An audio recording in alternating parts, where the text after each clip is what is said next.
ዓለምና ኣደነቕትን ብዙሕነት ናይ ጸጋታትን ዘለዋ ቦታ እያ። ብመርበብ ናይ ብዙሓት ድሌታትን ጠለባትን ድማ ተጠናኒጋ ዝቖመት ቦታ እያ።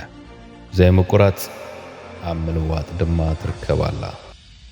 ለውጢ ካብ ጥንቲ ምሳና ዝነበረ እዩ። ሓደ ግዜ ዓለምና ናብ ዓቢ ለውጢ ብቕጽወትን ትስጉም እያ። እዚ ካብ ሓደ ፓራዳይም ናብ ካልእ ፓራዳይም ምጉዓዝ ኩነት እዩ። ሓደ ግዜ ሓድሽ ፍጻመ ናብቲ መድረኽ ምዝኣቱ ንኹሉ ብሓንሳቡን ክጸልዎ ይኽእል እዩ። ብልጽግና ከተምጽእ መተን ብዓወት ክትመርሕ ግድን እዩ። ብኹሉ ህዝቢ ተጠላቢ ወሃቢ ኣገልግሎት ክትህብ ድማ ለውጢ ከተምጽእ ግድን እዩ። ኣብዚ ተለዋወጢ ግዜ ብቑዕ ኮንካ ክትርከብ ድማ ካብ ዘለኻዮ ክትዓቢ ግድን እዩ። እቶም ብድሆታትካ ኣለሊኻ ፈሊጥካ ተረዳእዮም። ናብ ዕድላት ከመይ ጌርካ ከም ትልውጦም ድማ ተላመድ።